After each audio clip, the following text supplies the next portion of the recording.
Hello BPSC aspirant. आप लोगों की काफ़ी डिमांड पे मैं घटना चक्र द्वारा प्रकाशित AEDU स्पेशल बुक को मैं रिव्यू करने जा रहा हूं, जिसमें समान अध्ययन और समान योग्यता दो प्रश्नों के बारे में, दो चीज़ों के बारे में हम डिस्कस करेंगे। जिसका पहला चैप्टर भारतीय इतिहास, और भारतीय इतिहास का पहला चैप्टर पाषाण काल एवं सिंधु सभ्यता के बारे में डिस्कस करेंगे। इस बुक की खासियत ये है कि ये जितने भी फैक्ट्स दिए गए हैं, सारे फैक्ट्स बीपीएससी के किसी न एग्जाम में पूछे गए हैं, इसलिए हमारे एग्जाम के लिए काफ़ी महत्वपूर्ण है। ध्यान दीजिएगा। पहला क्वेश्चन है, प्रथम मानव जीवाश्म भारत के किस नदी घाटी से प्राप्त हुआ? और ये इसका आंसर होगा नर्मदा घाटी। नर्मदा घाटी से प्राप्त हुआ। अगला क्वेश्चन है, भारतीय उपमहाद्वीप में पशुपालन का प्राचीनतम साक्ष्य कहाँ से प्राप्त हुआ? तो पशुपालन का प्राचीनतम साक्ष्य जो है ये मेहरगढ़ से प्राप्त हुआ है। अगला है, चालकोलिथिक युग भी कहा जाता है ताम्रपाषाण युग को। बहुत इंपॉर्टेंट फैक्ट है कि ताम्रपाषाण युग को चालकोलिथिक युग कहा जाता है। अगला, ये जो हड़प्पा नदियों के किनारे बसे नगर के बारे में हम जानकारी लेते हैं। पहला नगर है बुआ हड़प्पा। हड़प्पा रावी नदी के किनारे है। उसके बाद दूसरा है रोपड़, सतलज नदी के किनारे है। फिर तीसरा है लोथल, भोगवा नदी के किनारे। सोक्ता कोह, सादी कौर नदी के किनारे। रंगपुर, फादर या मादर नदी के किनारे। कुनाल, सरस्वती नदी के किनारे। बनावली, सरस्वती नदी के किनारे। भगवानपुरा, सरस्वती नदी के किनारे। और आमरी, सिंधु नदी के किनारे। मोहनजोदड़ो सबसे बड़ा नगर है, ये सिंधु नदी के किनारे। कालीबंगा, घग्गर नदी के किनारे। सुटका, गंडोर, ये दासक नदी के किनारे। आलमगीरपुर, हिंडन नदी के किनारे। और कोट दीजी, सिंधु नदी के किनारे। चाहुदड़ो, सिंधु नदी के किनारे। और मांडा, चिनाव नदी के किनारे। दहमदाबाद, परवा नदी के किनारे। और राखीगढ़ी, घग्गर नदी के किनारे।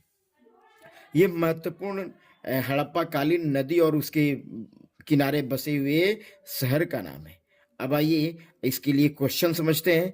सिंधु सभ्यता संबंधित है आदि ऐतिहासिक युग, आदि ऐतिहासिक युग से संबंधित है। अगला है कि हड़प्पा की मिट्टी के बर्तनों पर समानतः रंग का उपयोग होता है लाल रंग का। महत्वपूर्ण बात है, लाल रंग के मिट्टी के जितने भी हड़प्पा के बर्तनों को देखिएगा वहां पे लाल रंगों से उपयोग हुआ रहता है। इस हड़प्पाई नगर में जूते हुए खेतों का निशान कालीबंगा से मिलता है। जूते हुए खेतों का निशान कालीबंगा से। लोथल, कालीबंगा और डाबरकोट और राखीगढ़ी में से यह हड़प्पा कालीन स्थल कहाँ है? गुजरात में। लोथल, कालीबंगा और डाबरकोट और राखीगढ़ी चारों में से एक जगह है लोथल, जो कहाँ है बुआ? हड़प्पा कालीन स्थल, ये गुजरात में स्थित है। सिंधु घाटी सभ्यता का एक पतन नगर है। क्या है? पतन नगर मतलब बंदरगाह वाला नगर है। लोथल क्या है बुआ? बंदरगाह वाला नगर है। अगला बात करते हैं हम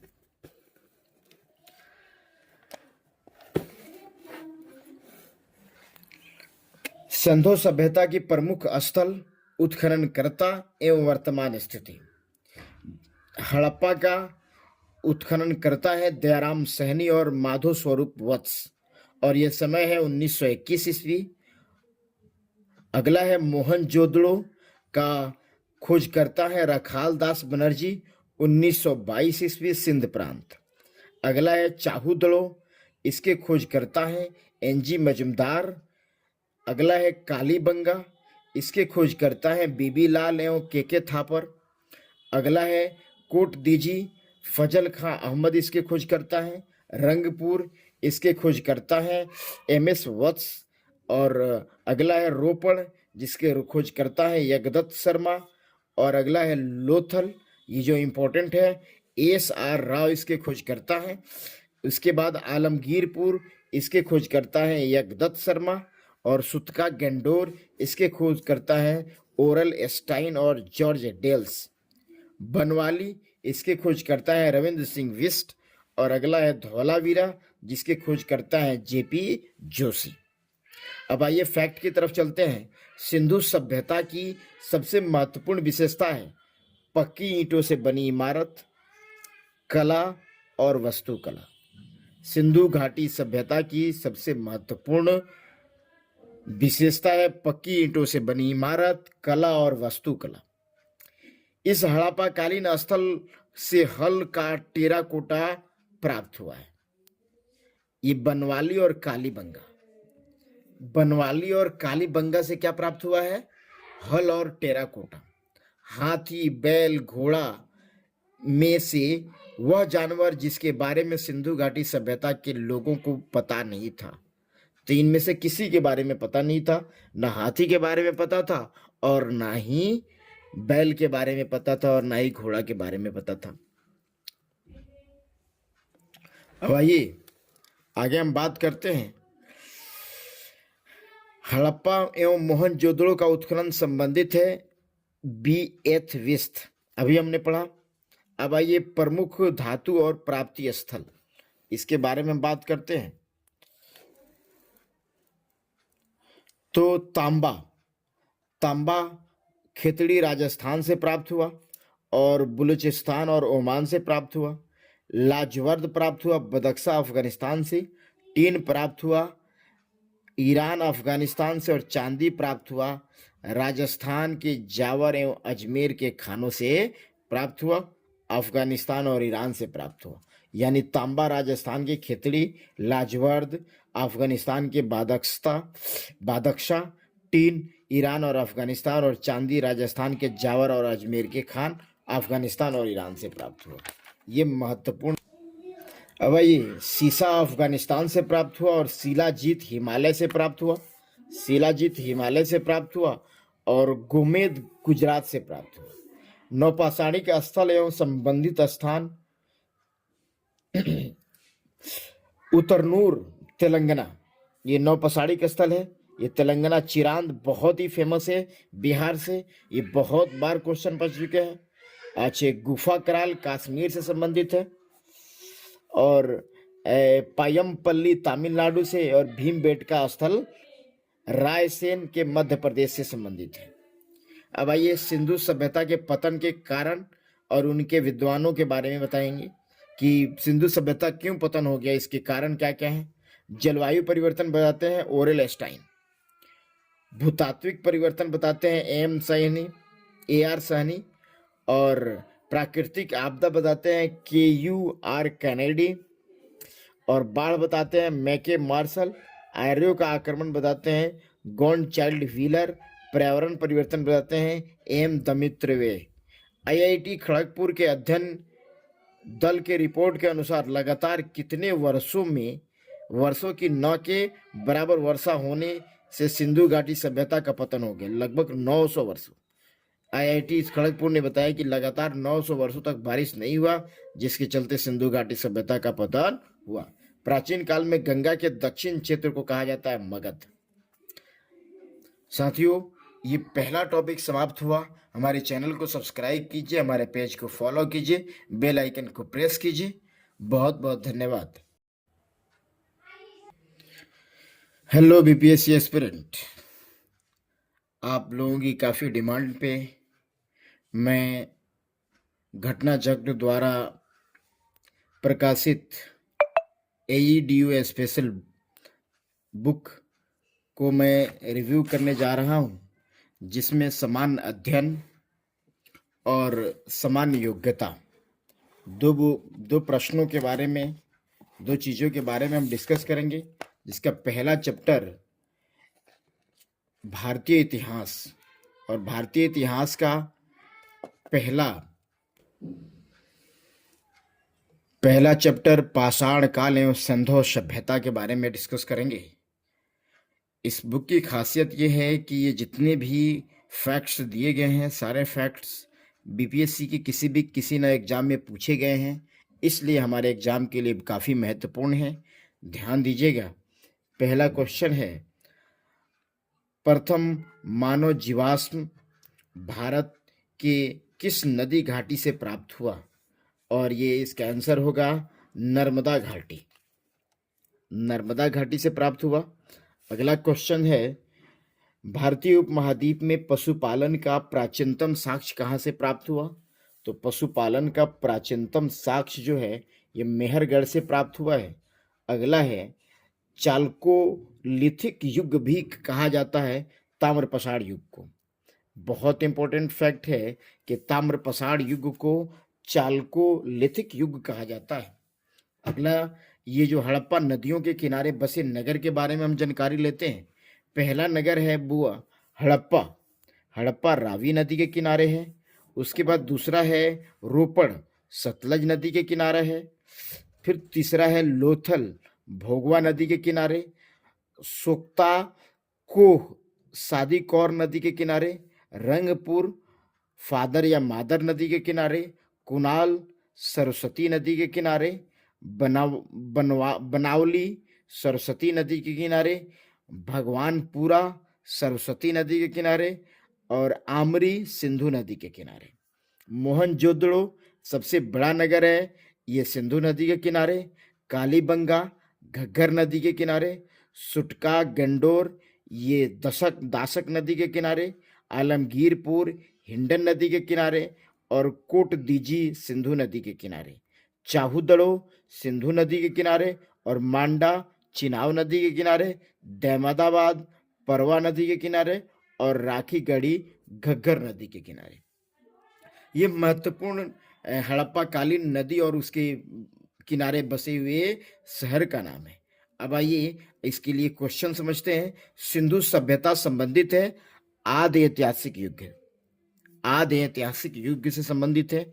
अगला है कि हड़प्पा की मिट्टी के बर्तनों पर समानता रंग का उपयोग होता है लाल रंग का। महत्वपूर्ण बात है, लाल रंग के मिट्टी के जितने भी हड़प्पा की बर्तनों को देखिएगा वहाँ पे लाल रंगों से उपयोग हुआ रहता है। इस हड़प्पाई नगर में जूते हुए खेतों का निशान कालीबंगा से मिलता है। जूते हुए खेतों का निशान कालीबंगा से। लोथल, कालीबंगा और डाबरकोट और राखीगढ़ी में से यह हड़प्पा कालीन स्थल कहाँ है? गुजरात में। लोथल, कालीबंगा और डाबरकोट और राखीगढ़ी चारों में से एक जगह है लोथल, जो कहाँ है बुआ? हड़प्पा कालीन स्थल, ये गुजरात में स्थित है। सिंधु घाटी सभ्यता का एक पतन नगर है। क्या है? पतन नगर मतलब बंदरगाह वाला नगर है। लोथल क्या है बुआ? बंदरगाह वाला नगर है। अगला बात करते हैं हम